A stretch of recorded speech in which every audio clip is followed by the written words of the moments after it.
Hello everyone, आप सभी का आपके अपने YouTube channel talent by Himanshu में स्वागत है। जिन्होंने भी अभी तक चैनल को सब्सक्राइब नहीं किया है वह चैनल को सब्सक्राइब कर लें और बेल आइकन को प्रेस कर लें, जिससे कि जो भी आपकी डेली वाइज क्लास होती है उसका नोटिफिकेशन आप सभी के पास सबसे पहले पहुँचे। बाकी जिन्होंने भी अभी तक टेलीग्राम चैनल को ज्वाइन नहीं किया है वह टारगेट बाय हिमांशु के टेलीग्राम चैनल को ज्वाइन कर लें, क्योंकि वहाँ पर आपको डेली जो भी क्लासेस होती है उसका लिंक और उसकी पीडीएफ आपको प्राप्त करा दी जाती है। तो आज की क्लास शुरू करते हैं। मैथ की क्लास है जो कि आपके परीक्षा के लिए बहुत ही महत्वपूर्ण है। सभी प्रश्न जो आप पढ़ने वाले हैं इस क्लास के माध्यम से, वो सभी प्रश्न आपकी जो भी परीक्षाएं हैं उन सभी के लिए बहुत ही महत्वपूर्ण हैं। तो देखिए, पहली क्लासों में आपको मैंने त्रिभुज, आयत, वर्ग के बारे में सभी के बारे में पढ़ा दिया था। आज यह आपकी जो है सेकंड पार्ट है इसका त्रिभुज का। तो आप आज त्रिभुज के बारे में पढ़ेंगे कि त्रिभुज की परिभाषा क्या होती है, त्रिभुज क्या है, त्रिभुज के फॉर्मूला क्या होते हैं, त्रिभुज का वर्गीकरण कैसे हुआ था, त्रिभुज के इन सभी बातों को आप समझने वाले हैं और कुछ एक एग्जाम्पल्स को, कुछ एक प्रश्नों को भी आप करने वाले हैं इस क्लास के माध्यम से। तो देखिए, सबसे पहले आप यह समझिए, कुछ एक पॉइंट्स हैं उनको सबसे पहले आपको समझना है। देखिए, इनको आपको अपनी कॉपी पर नोट करना है, सिर्फ सुनना नहीं है, नोट भी करना है। ठीक है, आप सभी का स्वागत है, सभी को गुड इवनिंग। आ जाइए फटाफट से, सभी फटाफट से आ जाइए। एक बार यस यस का कमेंट कर दीजिए, उसके बाद में क्लास को शुरू करते हैं। क्लास को अंत तक जरूर देखें, क्योंकि यह क्लास आपकी परीक्षा के लिए बहुत ही महत्वपूर्ण है। एक एक प्रश्न आपकी परीक्षा के लिए बहुत ही महत्वपूर्ण रहने वाला है। चलिए देखिए, पहला पॉइंट देखिए, पाइथागोरस प्रमेय। पाइथागोरस प्रमेय ये आपका एक फॉर्मूला है। क्या होता है? कर्ण स्क्वायर बराबर आधार स्क्वायर प्लस लंब स्क्वायर, ये आपका फॉर्मूला है। ठीक है, बिना फॉर्मूले के आपके कोई भी क्वेश्चन सॉल्व होने वाले नहीं हैं। दूसरा पॉइंट देखिए, दूसरे पॉइंट को समझिए। दूसरा पॉइंट है आपका त्रिभुज समकोण त्रिभुज ना हो, यानी कि त्रिभुज जो हो वह अगर आपका समकोण त्रिभुज ना हो, लेकिन क्या है, तीनों भुजाएं ए बी सी दी हुई हो, यानी कि तीनों भुजाएं आपको दी गई हैं। तो जैसे कि आपका ये त्रिभुज है, एक मान लीजिए ये त्रिभुज है आपका, है ना।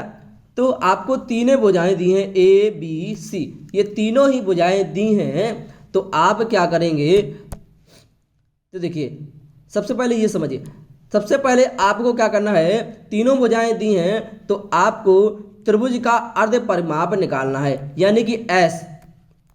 त्रिभुज का अर्ध परिमाप यानी कि एस आपको निकालना है। तो इसका अर्ध परिमाप का फॉर्मूला होता है ए प्लस बी प्लस सी अपॉन 2। ये आपका त्रिभुज का अर्ध परिमाप का फॉर्मूला होता है। ठीक है, इसके बाद में आपसे अगर त्रिभुज का क्षेत्रफल पूछा जाए और आपसे तीनों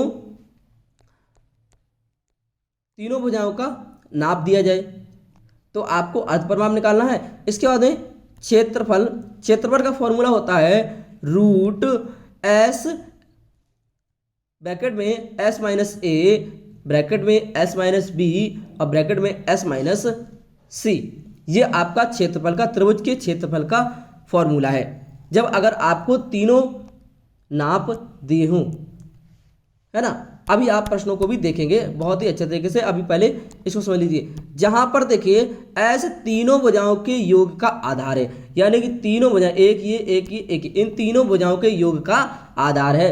तो ए बी सी ये तीनों ही भुजाओं की लंबाई है, यानी एक भुजा की लंबाई, दूसरी भुजा की लंबाई और तीसरी भुजा की लंबाई।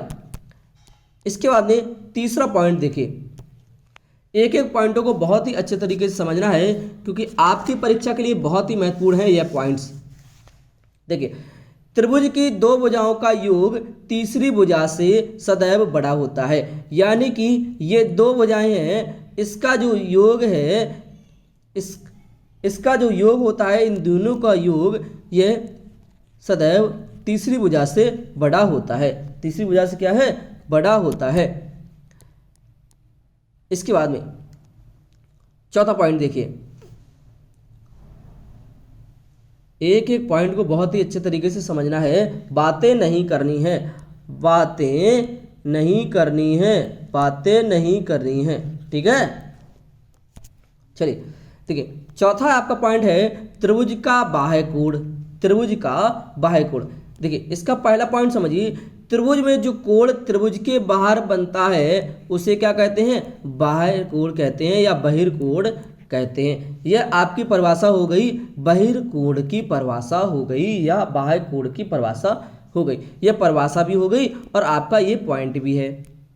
इसके बाद में अगला पॉइंट देखिए, जो कोण त्रिभुज के अंदर बनता है, त्रिभुज के अंदर बनता है उसे अंतः कोण कहते हैं। यह आपकी अंतः कोण की परिभाषा हो गई और अंतः कोण का पॉइंट भी हो गया।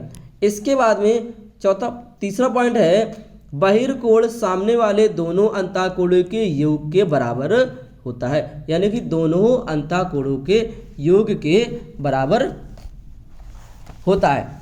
अब आगे देखिए, एक एक बातों को अच्छे तरीके से आपको समझना है जिससे कि आप परीक्षा में कोई भी बात को ना भूलें, कोई भी बात को ना भूलें। इसलिए आपको एक एक बातों को अच्छे तरीके से समझना है। देखिए, एक सेकंड रुकिएगा।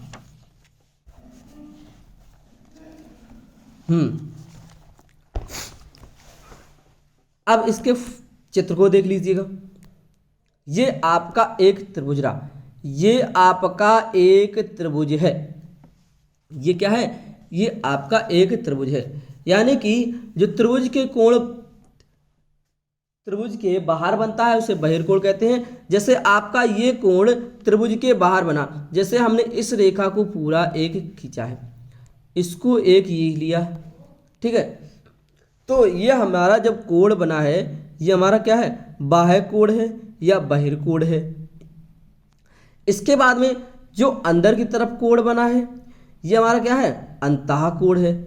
ये हमारा क्या है? अंतः कोण है ना। बहिर्कोण के जो सामने वाला कोण जो होता है, जो दोनों अंतः कोण के जो योग होते हैं वह इसके बराबर होते हैं, यानी कि ये कोण और ये कोण ये बाह्य कोण के बराबर होते हैं, यानी कि अंतः कोणों के योग के बराबर होते हैं बहिर्कोण।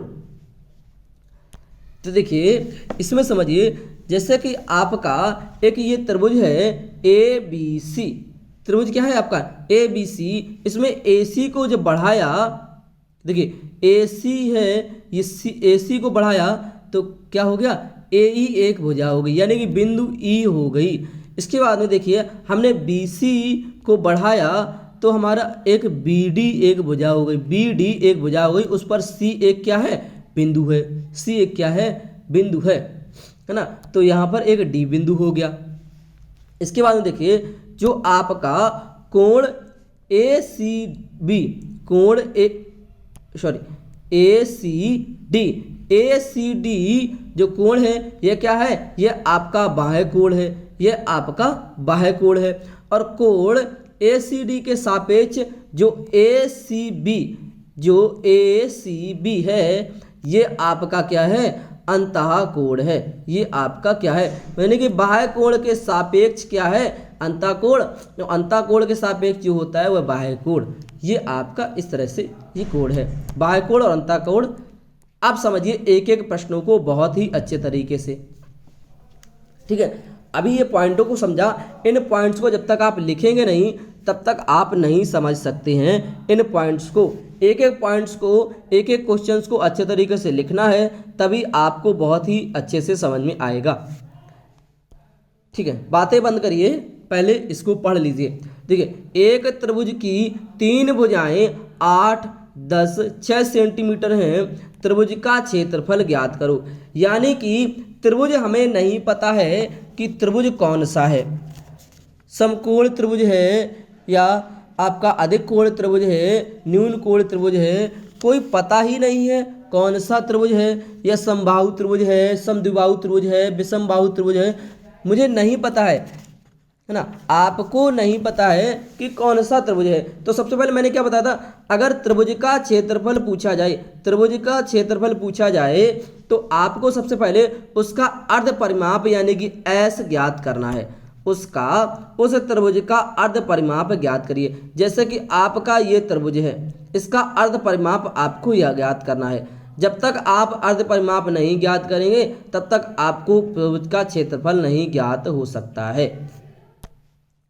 देखिए सबसे पहले अर्ध परिमाप एस ज्ञात करते हैं, देखिएगा, यानी कि इसका फॉर्मूला होता है a + b + c अपॉन 2। तो होता है, तो तीनों भुजाएं दी हैं 8, 10, 6, तो ये आपकी जब हमने ऐड किया तो 24 हुआ, 10, 8, 18, 18 और 14, 24, 24/2, तो हमारे कितनी आई, एक भुजा क्या हो गई, 12 सेंटीमीटर की हो गई। अब हमें त्रिभुज का क्षेत्रफल पूछा है, तो देखिए फॉर्मूले से त्रिभुज का क्षेत्रफल होता है √S कोष्टक में यानी कि ब्रैकेट में S - A, S - B, S - C। तो देखिए S की जगह पे हम क्या कर रहे हैं, 12 लिख दिए और S की जगह 12 हो जाएगा। A आपकी 8 दी है, B आपका 10 दिया है, C आपका 6 दिया है। तो देखिए 12 - 8 कोष्टक में, 12 - 10 कोष्टक में, 12 - 6 कोष्टक में। तो इसको जब सॉल्व किया तो √12, जब 12 में से 8 गए तो आपके 4 बचे, 12 में से 10 गया 2 बचा, 12 में से 6 गया 6 बचा। जब हमने इसको सॉल्व किया है, देखिए 4 दूनी 8, 6 48, 48 12 576, यानी कि √576। जब हम रूट को हटाएंगे तो 24 का वर्गमूल होता है 576। 24 का वर्गमूल कितना होता है, 576। तो हमारा 24 जो है त्रिभुज का जो क्षेत्रफल आया वह 24 आया, यानी कि 24 सेंटीमीटर होगा हमारा त्रिभुज का क्षेत्रफल। इसके बाद में अगला प्रश्न देखिए, एक एक प्रश्नों को अच्छे तरीके से समझिए, बताइए। अगला प्रश्न, इसका आंसर दीजिए आप सभी, इसका आंसर आप सभी को देना है, फटाफट से आंसर करिए। एक समकोण त्रिभुज में कर्ण 5 सेंटीमीटर व लंब यानी कि लंबाई 3 सेंटीमीटर, त्रिभुज का क्षेत्रफल ज्ञात करना है, त्रिभुज का क्षेत्रफल ज्ञात करना है। यानी कि इसमें आपको त्रिभुज बता दिया गया है, इसमें आपको बता दिया गया है कि समकोण त्रिभुज है, समकोण। उस प्रश्न में आपको त्रिभुज पता ही नहीं था कि कौन सा त्रिभुज था, समकोण था कि समद्विबाहु था या समबाहु था, कोई पता नहीं था। इसमें आपको बता दिया गया है समकोण त्रिभुज। ये ध्यान रखिएगा, समकोण त्रिभुज में कर्ण 5 सेंटीमीटर, लंब 3 सेंटीमीटर, त्रिभुज का क्षेत्रफल 8 सेंटीमीटर, 15 सेंटीमीटर, 12 सेंटीमीटर, 6 सेंटीमीटर। जिसने भी आंसर 6 सेंटीमीटर दिया है उन सभी का सही है। देखिए सॉल्व करते हैं, तो देखिए कर्ण हमें 5 सेंटीमीटर दिया है, लंब यानी कि लंबाई हमें 3 सेंटीमीटर दी है, आधार हमें दिया नहीं है, आधार हमें दिया नहीं है, लेकिन क्षेत्रफल पूछा है हमसे। तो देखिए सबसे पहले हम क्या करेंगे, पाइथागोरस प्रमेय से हम सबसे पहले आधार की समझे, आधार को जाने की कि आधार कितना है। तो देखिए कर्ण, इसका फॉर्मूला होता है कर्ण स्क्वायर बराबर आधार स्क्वायर प्लस लंब स्क्वायर। तो देखिए कर्ण हमारा 5 सेंटीमीटर यानी कि 5 स्क्वायर हो गया, एक्स हम आधार को एक्स मान लेते थे तो एक्स स्क्वायर हो गया, लंब यानी कि लंबाई 3 स्क्वायर 3 है तो 3 स्क्वायर हो गई, 25 एक्स स्क्वायर को इस तरह से लिखेंगे 9 यानी कि 3 तिरका 9। जब हमने 25 में से 9 को माइनस किया तो हमारा आएगा 16, तो एक्स स्क्वायर बराबर कितना हो गया 16। जब 4 का वर्गमूल करेंगे तो हमारा कितना होगा 16 होगा, तो एक्स बराबर कितना हो गया 4 सेंटीमीटर आपका आधार हो गया। आधार कितना है 4 सेंटीमीटर आधार है, यानी कि हमें तीनों संख्या पता हो गई कि कर्ण जो है 5 सेंटीमीटर है, लंब जो है 3 सेंटीमीटर है और जो हमारा आधार है वह 4 सेंटीमीटर है। तीनों भुजाओं की लंबाई ज्ञात हो गई। अब देखिए त्रिभुज का क्षेत्रफल पूछा है, त्रिभुज का क्षेत्रफल। तो देखिए त्रिभुज का क्षेत्रफल का फॉर्मूला अब ये लगेगा 1/2 यानी कि 1/2 आधार गुणे ऊंचाई, आधार गुणे ऊंचाई। तो देखिए 1/2, आधार हमारी 4 है, ऊंचाई हमारा 3 है, तो 4 तिया 12 है, तो 12/2 हुआ, तो 2 एकम 2 2 छंग 12, यानी कि 6 सेंटीमीटर हमारा आंसर आएगा। ठीक है, अब देखिए अगला प्रश्न। एक समबाहु त्रिभुज की एक भुजा 6 सेंटीमीटर है। एक समबाहु त्रिभुज, आपसे समबाहु त्रिभुज दी दिया है, ये नहीं कहा है कि त्रिभुज, सिर्फ त्रिभुज नहीं कहा है, समबाहु त्रिभुज। समबाहु त्रिभुज की एक भुजा 6 सेंटीमीटर है, तो इसका क्षेत्रफल ज्ञात करो। इसका क्षेत्रफल ज्ञात करना है 6 centimetre square 15.58 centimetre square, 15.59 centimetre square, 15.60 centimetre square. दीजिए फटाफट से रिप्लाई करिए, उसके बाद में आंसर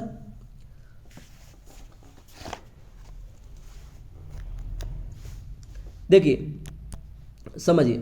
इसने बी ऑप्शन जिन्होंने दिया है उन सभी का सही है, समझ लीजिए। देखिए पूछा गया है समबाहु त्रिभुज, यानी कि समबाहु त्रिभुज की सभी भुजाएं समान होती हैं। समबाहु त्रिभुज जो होता है उसकी सभी भुजाएं क्या हैं, समान होती हैं, उसकी सभी भुजाएं समान होती हैं। तो समबाहु त्रिभुज का क्षेत्रफल आपका फॉर्मूला होता है √3/4, यानी कि √3/4 इंटू भुजा स्क्वायर। अभी मैं फॉर्मूला को बता रहा हूं और समबाहु त्रिभुज को भी समझा रहा हूं।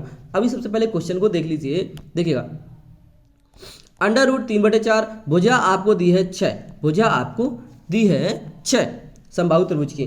तो देखिए जब 6 दी है तो भुजा स्क्वायर हो जाएगा, तो यहाँ पर आपका 6 हो गया, 6 स्क्वायर 6 रंग 36, 36 यहाँ आ गए, तो 4 एकम 4, 4 ने 36, तो हमारा कितना आया 9√3। तो 9√3 को हम कैसे लिख सकते हैं, 15.58 सेंटीमीटर स्क्वायर, यह आपका आंसर होगा।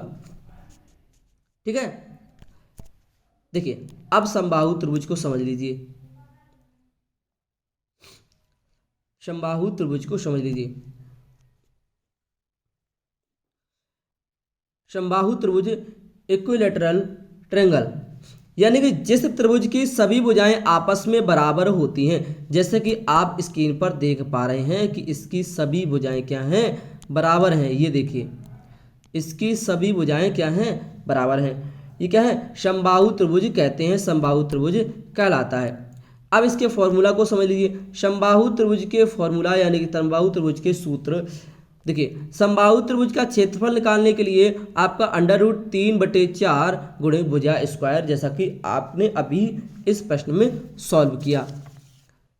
ठीक है, इसके बाद में दूसरा फॉर्मूला है समबाहु त्रिभुज का परिमाप। समबाहु त्रिभुज के परिमाप का सूत्र होता है 3 गुणे भुजा। आपको भुजा दी हुई होगी और आपसे परिमाप पूछा गया होगा। क्षेत्रफल पूछा जाए तो आपको यह फॉर्मूला लगाना है, परिमाप पूछा जाए तो आपको यह फॉर्मूला लगाना है। तीसरा है शीर्ष बिंदु से डाले गए लंब की लंबाई 3/4 गुणे भुजा। ये आपकी शीर्ष लंब से डाले गए लंब की लंबाई अगर आपसे पूछी जाए तो आपको यह फॉर्मूला लगाना है। चौथा आपका है समबाहु त्रिभुज के अर्धवृत्त त्रिज्या, यानी कि जो त्रिज्या r, उसका फॉर्मूला होता है a/2 इंटू √3। ये आपका अर्धवृत्त की त्रिज्या का फॉर्मूला है। पांचवा फॉर्मूला है परिवृत्त की त्रिज्या, यानी कि r होता है a/√3, a/√3 या 3। ये आपके समबाहु त्रिभुज के 5 फॉर्मूले हो गए। इनको नोट कर लीजिएगा अपनी कॉपी पर, जिससे कि आप इनको कभी भूले नहीं, क्योंकि बिना फॉर्मूले को आप क्वेश्चन को सॉल्व नहीं कर सकते। इसके बाद में देखिए, समझिएगा प्रश्न अगला है। एक आयताकार आंगन की लंबाई 18 मीटर और चौड़ाई 13 मीटर है, तो क्षेत्रफल ज्ञात करो। एक आयताकार आंगन है, एक आयताकार आंगन है, उसकी लंबाई दी है 18 सेंटीमीटर, 18 मीटर दी है, चौड़ाई आपको 13 दी है, यानी कि चौड़ाई आपको 13 दी है, लंबाई आपको 18 दी है। इसका क्षेत्रफल ज्ञात करना है, तो देखिए A option 224 metre square, 244 metre square, 234 metre square, 254 metre square. बताइए जिसका भी आंसर सही है उसको एक टॉफी मिलेगी। बताइए। देखिएगा, जिन्होंने अभी 234 मीटर स्क्वायर आंसर किया है उसका सही है। देखिए, आंगन की लंबाई आपको 18 मीटर दी है, यानी कि लंबाई आपको 18 मीटर दी है, चौड़ाई आपको 13 मीटर दी हुई है। तो देखिए, आयताकार आंगन का क्षेत्रफल, यानी कि आयत का क्षेत्रफल होता है लंबाई गुणे चौड़ाई। आयत का क्षेत्रफल होता है लंबाई गुणे चौड़ाई। तो 18 गुणे 13, यानी कि लंबाई 18 है, चौड़ाई 13 है, तो 18 13 234 मीटर स्क्वायर इसका आंसर आएगा इस प्रश्न का। ओके, नेक्स्ट प्रश्न देखिए। एक समकोण त्रिभुज में आधार 8 सेंटीमीटर व लंब 6 सेंटीमीटर है, तो त्रिभुज का क्षेत्रफल ज्ञात करो। यानी कि समकोण त्रिभुज है, उसका आधार 8 है, 6 आपको लंबाई दी है। अभी अभी मैंने प्रश्न कराया है, आप सभी आंसर करिएगा फटाफट से। 48 centimetre square 48 centimetre, 24 centimetre square 24 centimetre, बताइए। इस प्रश्न का आंसर जिन्होंने भी सी ऑप्शन दिया है, ये सी है, सी ऑप्शन दिया है, उन सभी का सही है, 24 सेंटीमीटर स्क्वायर। देख लीजिएगा कैसे, यानी कि सॉल्व किया है। समकोण त्रिभुज में आधार दिया है 8 सेंटीमीटर, आधार आपको दिया है 8 सेंटीमीटर, लंबाई आपको दी है 6 सेंटीमीटर, लंबाई आपको दी है 6 सेंटीमीटर। अगर आपसे आधार नहीं दिया जाता, आधार अगर नहीं दिया जाता तो आप पाइथागोरस प्रमेय से आधार निकाल सकते हैं। कर्ण स्क्वायर बराबर आधार स्क्वायर गुणे लंब स्क्वायर।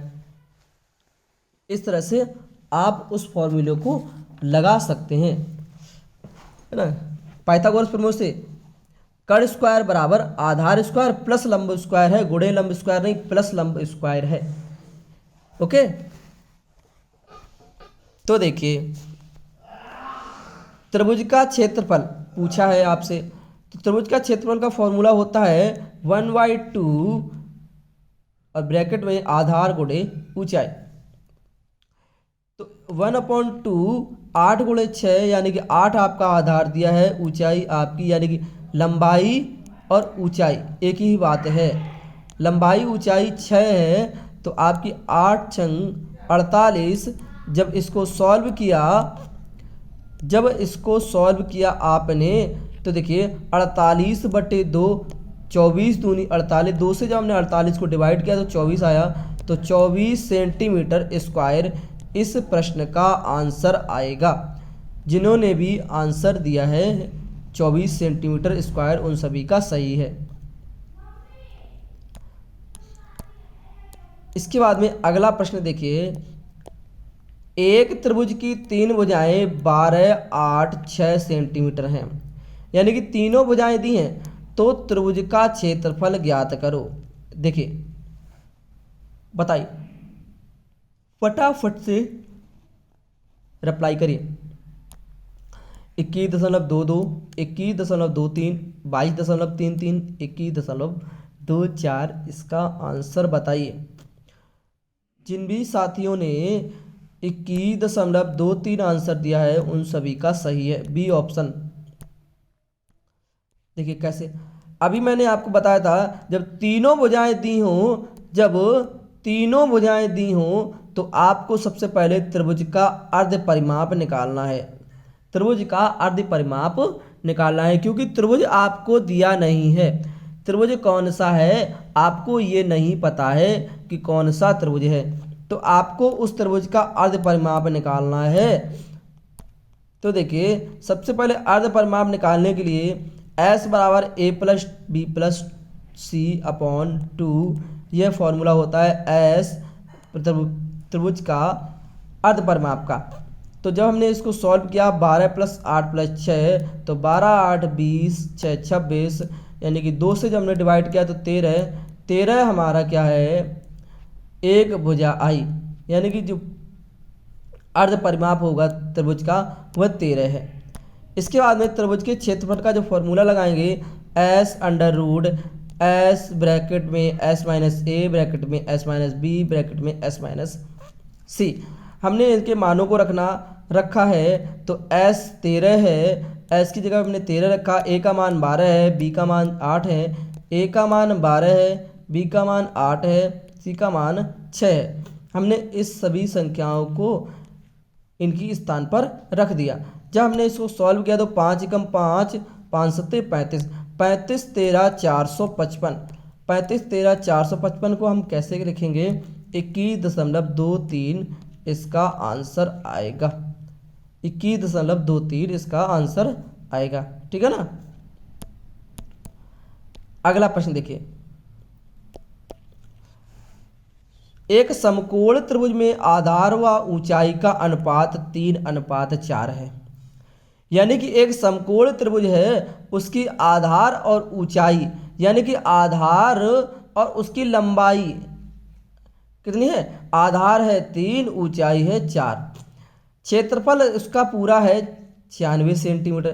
क्षेत्रफल उसका पूरा क्या है? 96 सेंटीमीटर। इसके कर्ण की माप क्या? तो यानी कि ये कर्ण है, ये आपका कर्ण, ये आपका कर्ण है, ये आपकी लंबाई, ये आपकी आधार। आधार आपको 3 दिया है, लंबाई आपको यानी कि ऊंचाई आपको 4 दी है, और इसका पूरा क्षेत्रफल दिया है 96 सेंटीमीटर। इसका कर्ण पूछा है, दीजिए 4, 12, 16, 20। बताइए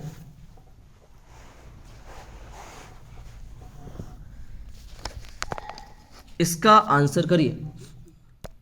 देखिएगा, जिन्होंने भी 20 आंसर दिया है उन सभी का सही है। समझिए,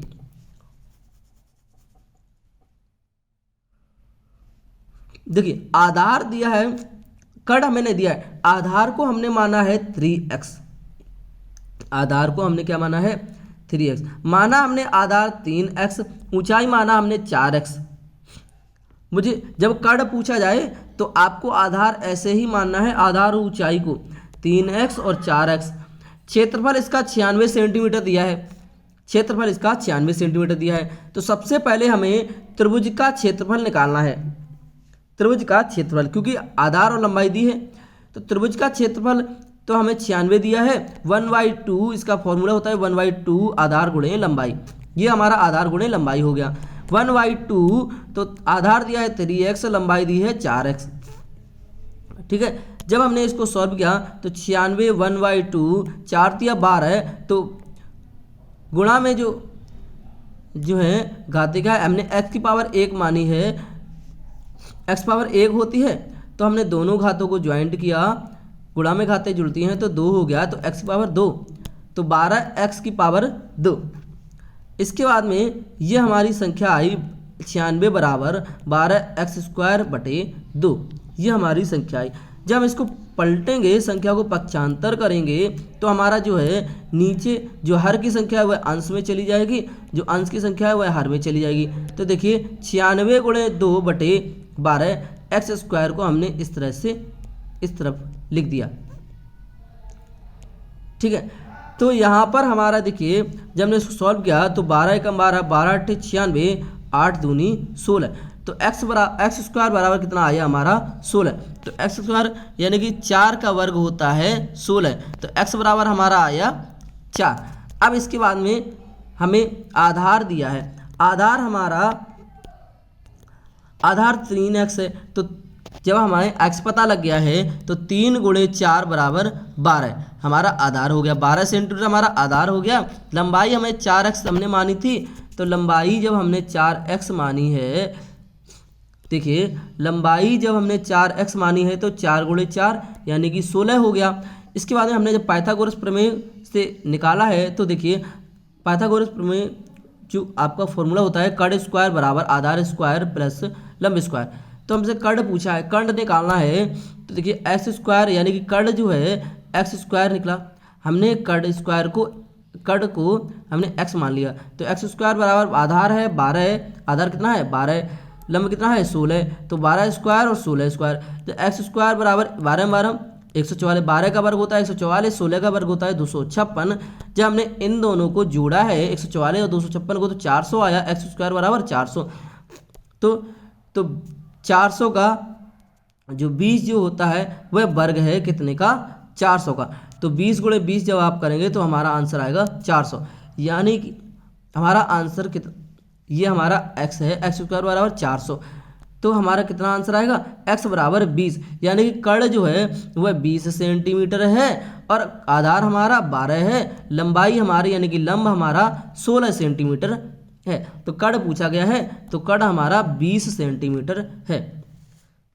इस तरह से आपको इस क्वेश्चन को सॉल्व करना है। नहीं समझ में आया तो आप वीडियो को, क्लास को दोबारा से देख सकते हैं, जितनी बार चाहें आप उतनी बार देख सकते हैं और क्लास से समझ सकते हैं। तो ये थी आपकी आज की क्लास मैथ की, जो कि आपके परीक्षा के लिए बहुत ही अच्छे अच्छे प्रश्न हैं इस क्लास में, जो कि आपके लिए बहुत ही इम्पोर्टेंट हैं। एक एक प्रश्नों को बहुत ही अच्छे तरीके से आप नोट करिएगा। जब तक आप नोट नहीं करेंगे तब तक आपको समझ में नहीं आने वाला। ओके, बाकी जिन्होंने भी अभी तक टेलीग्राम चैनल को ज्वाइन नहीं किया है वह टेलीग्राम चैनल को ज्वाइन कर ले, टेलीग्राम चैनल को ज्वाइन कर ले, ट्विटर से, इंस्टाग्राम से और फेसबुक पेज से और टेलीग्राम चैनल से ज्वाइन कर ले। जिन्होंने भी अभी तक चैनल को सब्सक्राइब नहीं किया वह चैनल को सब्सक्राइब कर लें और बेल आइकन को प्रेस कर लिए। डेली आपकी 6 बजे क्लास होती है मैथ की और 4 बजे क्लास होती है आपकी जीके और जीएस की, और सुबह 9 बजे आपकी कक्षा होती है हिंदी की मधु मैम के द्वारा। 9 बजे क्लास जो होती है हिंदी की वह मधु मैम के द्वारा होती है और 4 बजे की क्लास आपकी जीके जीएस की मधु मैम लेती हैं, 6 बजे की क्लास हमारी मैथ की होती है। बाकी 9 बजे संस्कृत की कक्षा होती है हमारी मनीष एकेडमी पर, बाकी मनीष एकेडमी चैनल पर 9 बजे हमारी कक्षा होती है संस्कृत की। ठीक है, तो जिन भी साथियों ने अभी तक चैनल को सब्सक्राइब नहीं किया वह चैनल को सब्सक्राइब कर लें। बाकी आपको हैंड रिटेन नोट्स प्राप्त करने के लिए डीएलएड प्रथम सेमेस्टर के लिए तो आप टेलीग्राम चैनल पर मैसेज कर सकते हैं। उसकी हार्ड कॉपी प्राप्त करने के लिए हार्ड कॉपी प्राप्त करिए और पीडीएफ प्राप्त करिए, जो भी आपको अच्छा लगे वो आप प्राप्त करने के लिए आप टेलीग्राम पर हमें मैसेज कर सकते हैं।